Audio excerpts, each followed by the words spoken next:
Hello, everyone. Today I'm going to give a short discussion on what functions are in the R programming language, how they work, and how the pipe operator that we have been engaging with from tidyverse works, how it interacts with functions, and why we might want to use it because it may save us effort when trying to engage with sequences of commands. So to do this, we're going to open our studio. Before we open our studio, let's just remind ourselves how we are structuring our folders. So as before, I have this PHI 512 folder that I put in documents, but you can put it anywhere. In a previous video, I had my example lab folder that I used to engage with for, say, a problem set, or a lab. I'm now going to have a function example folder, which I will use to engage with for this little tutorial. In the function example, I have my NHANES dataset. And I'm going to load this dataset and use it to illustrate how we engage with functions. So without further ado, let's open applications, our studio, and start writing some scripts. So I'm going to close what I had open from before. So I'm going to create a new script. So I go to File, New File, Our Script. We've seen this before. The script window opens. And I want to save this script into that directory that I was engaging with. So for me, that was in Documents, PHI 512, function example. And I'm going to call this example script. Great. So it has now saved. It is there. Again, the first thing I'm going to want to do is set my working directory, and I use the function setwd that we will discuss. We'll discuss functions again in a little bit in more detail. I need to figure out where that working directory is. So as before, I find this folder and I right or control click on it, and then I press Option or Alt to copy the path name. I then come back in here, and inside these quotes, I will paste in the path name. And now I want to run this command, and that sets my working directory to that folder. The next thing I'm going to want to do is read in my data. I'm going to assign it to the variable that I will call dat, read.csv, nhanes.csv. Great. I read it in. And the final thing I want to do is load the tidyverse library, which I have already installed. But remember, every time we want to use it in a new R session, we have to load it. Fantastic. And if we look at the bottom of the screen, it didn't give an error message. It sort of said, hey, I attached some packages and I had some conflicts, but this is a way we can know that it actually worked, that it didn't say like error, tidyverse not found. Instead, it said loaded with a couple of conflicts. We don't have to worry about that for now. All right, so today we're going to talk about functions and the piping operator. So first, let's start with functions. What is a function? So a function is something we will engage with all the time in R. It is a command that is followed by an open paren, some inputs, and a close paren. And what it does is it takes those inputs, it operates on them or manipulates them in some way, and then generally it returns an output.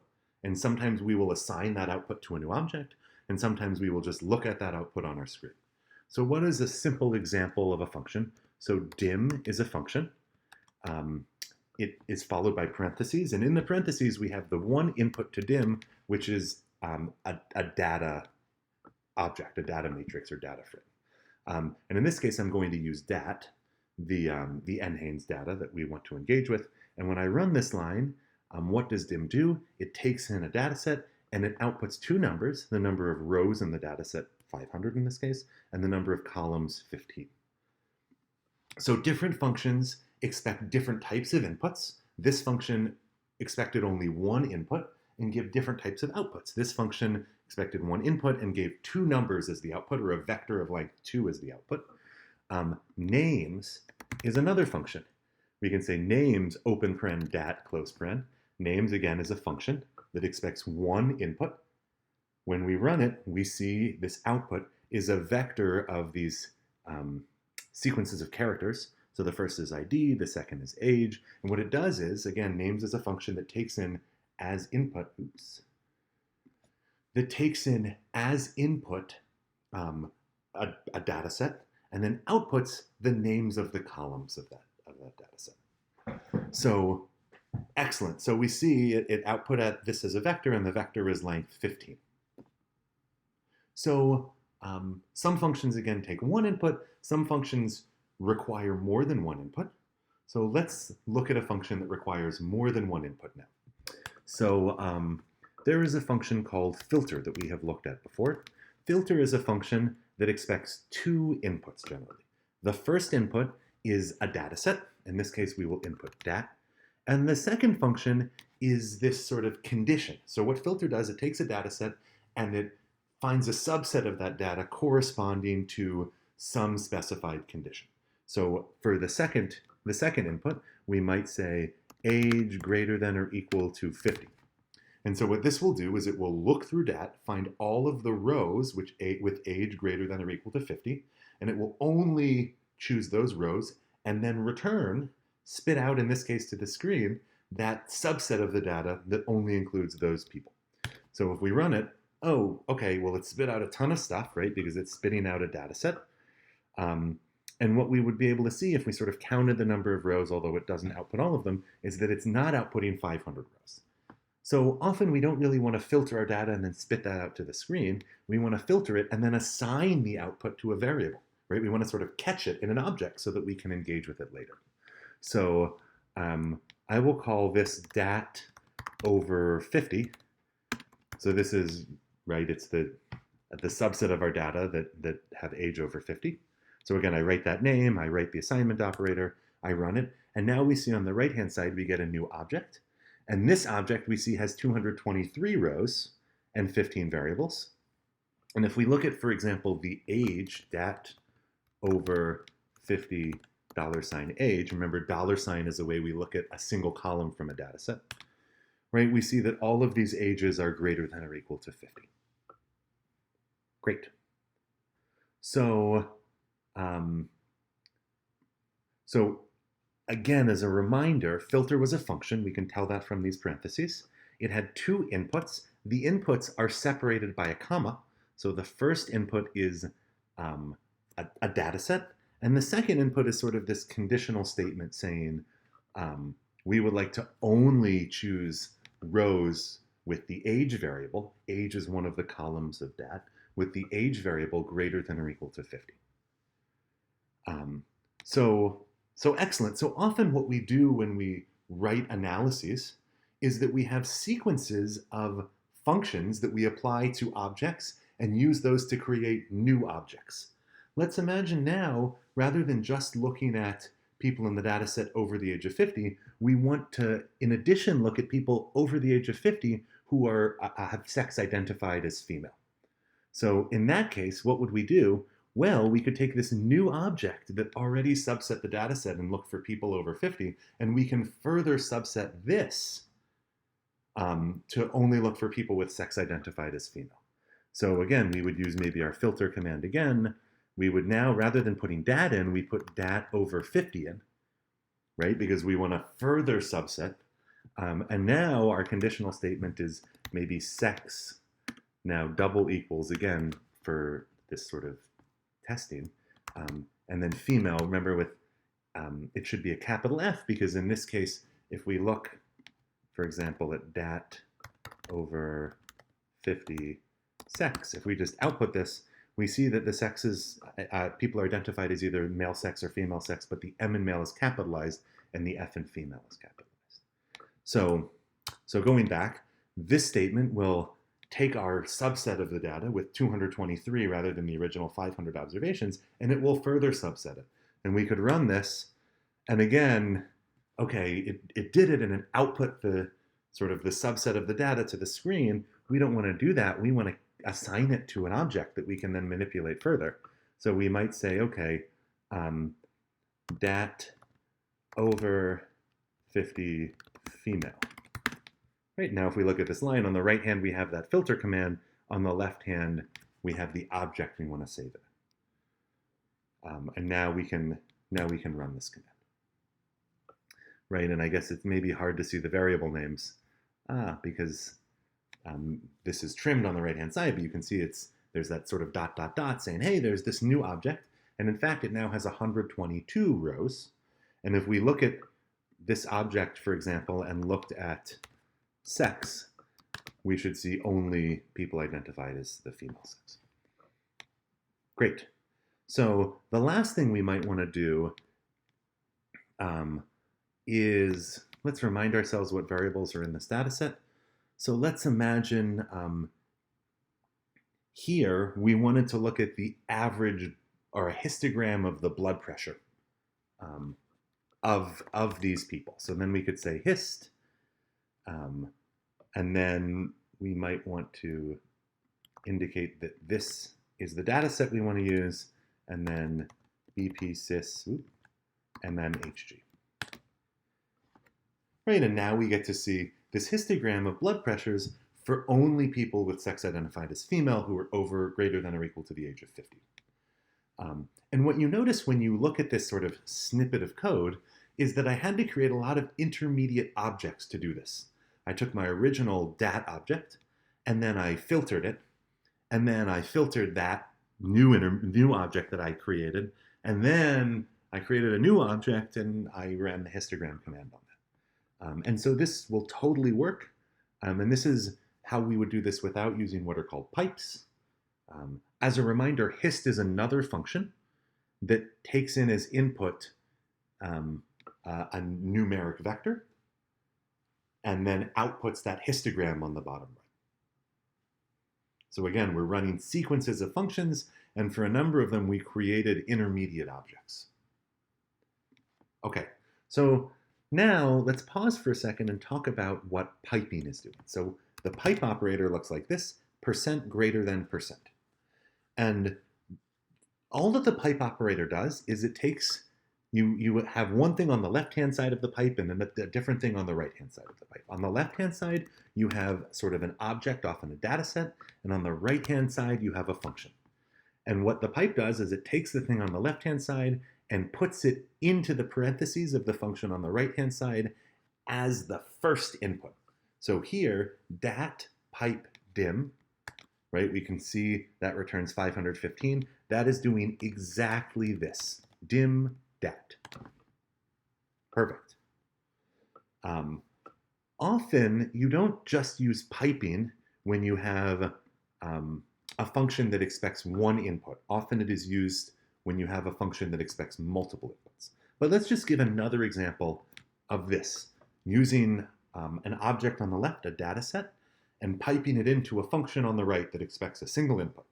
So for example, if we want the names, column names of this dat object, we could say dat pipe names. We still need those parentheses, by the way, after names to indicate that it's a function. And this does exactly the same thing as names dat. Great. So again, we're here piping an object or data set into a function that expects one input. So what happens if our function expects more than one input? So for example, filter expects two inputs.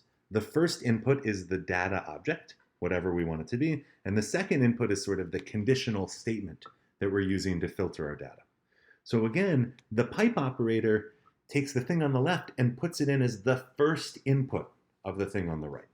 So for example, if we say dat filter age greater than or equal to 50, what this is doing is it takes this dat thing and it like puts it in right here and then throws a comma after it.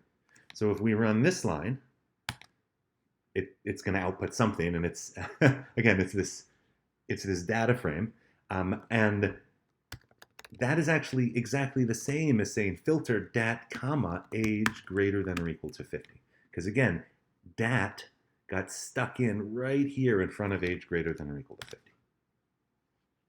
And so again, it may not be totally clear that these two gave the same output because the output was this big data set, but in fact they do. So one thing we could do, and this is not going to use the full power of piping, but we could take these commands and we could rewrite them using piping. So let's do that. So this first command, filter dat comma age greater than or equal to 50, that would become, so actually, let's keep this assignment operator, and then the right-hand side becomes dat pipe filter age greater than or equal to 50. So again, this is just what we did below. Dat gets piped in to the filter command right before age, which is exactly what we have there. Great. So now we have another filter command,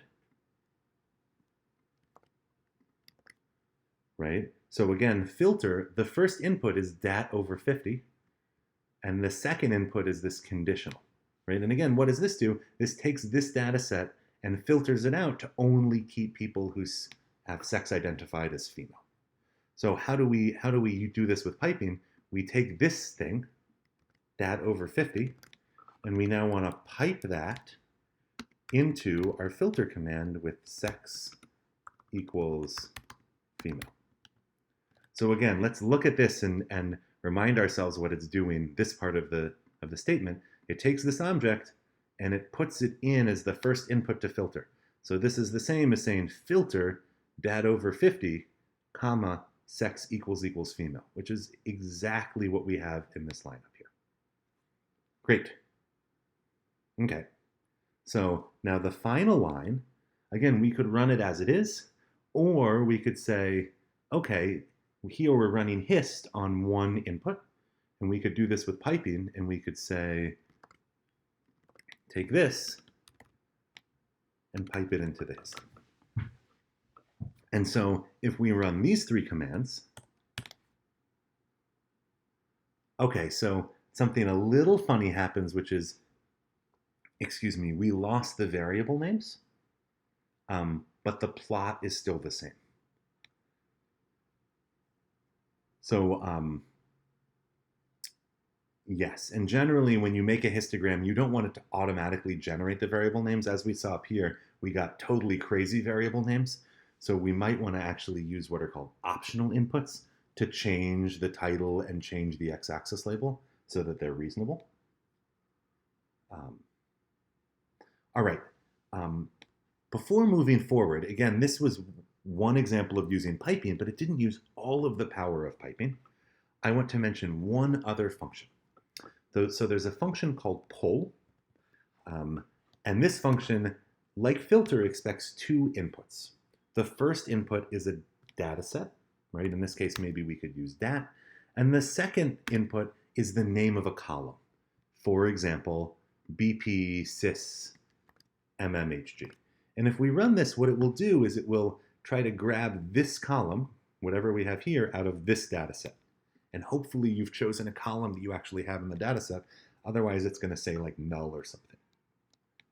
So if we run this, oh, we get from our original NHANES data set this column, right? And this is actually doing something identical to this.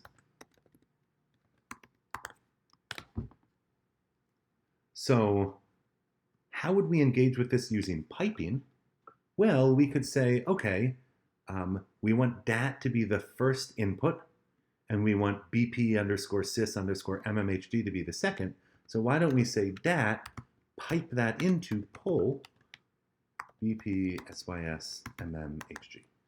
So now again, this takes our data and it pipes it into this poll command. So it then treats it like the first input in our poll command. And if we run that, we get the same thing. So let's modify this last line a little bit in a sort of cute way. So I can change this. If I want to grab out this column from dat over 50 female, I can take dat over 50 female and I can pipe it into the hist command. Oops, sorry, into the poll command with BP SYS MMHG as the input. And if I run this, what does it do? It grabs out this column of the dat over 50 female data set. And then the cool thing here is I can now pipe this into hist, right? This column right here, this whole thing should be the first input, the only input we need in hist. So if I run this, it works. Again, we've lost the title and the x-axis label, which we should put in on our own.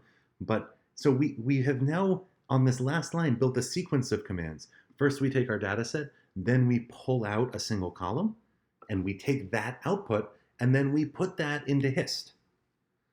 So that leads us to say, well, why did we need to do this in 3 lines with all these intermediate steps, right? Maybe there's a cleaner way that we can run this whole procedure. So let's think about this. We start with dat. We can pipe that into filter age greater than or equal to 50. The output of that, we were before calling dat over 50, and we were using that as the input to a new command. Great, so why don't we just pipe that into whatever our next command is? Okay, so our next command is going to be this filter command. And we were taking the output of that, calling it dat over 50 female, and using that as the first input to another sequence. So why don't we just pipe this into poll BP sys mmhg, and then pipe that into hist. And if we run this, it works, and it gives us the exact same histogram. And so now we can sort of see the power of piping. It says take dat, put it into filter as the first input, and filter dat on age, and only take out those people who have age greater than or equal to 50. Take the output of all of that and filter it on sex to find only people who have sex identified as female. Take the output of that and pipe it into poll to take the column from the data set called BP sys mmhg, take the output of that, which is now this one column, the systolic blood pressure for people over the age of 50 who are identified as female, and put that into our histogram command. And that forms this histogram. And so again, these, if we look back here, are 3 ways that we could do this. The bottom, line 16, in my mind is both the most concise and the most easy to read and understand what it's doing. The top is sort of more classical programming, where after every step, we create an intermediate object. So again, as a recap, we were engaging with functions. So functions take in inputs and give an output, and each function has a different number and type of input that it's expecting, right? Many of the functions we are engaging with expect a data set as input, and output different things. Dim outputs 2 numbers, names outputs a vector of characters, filter outputs a data set. And by engaging with sequences of these functions, we can manipulate our data in various ways. And one thing we can do is store the output of functions in intermediate objects that we then modify. The other thing we can do is use piping so that we maybe don't have to create those intermediate objects and can just sequentially move through the commands we want to engage with. There's one last thing we will maybe discuss later, which is optional inputs. And I guess one last thing to note, I've been calling these things that you put in functions inputs. Sometimes they are called arguments, but arguments and inputs are the same thing. By arguments, when people say arguments, which is more standard, they just mean the things that get input to a function.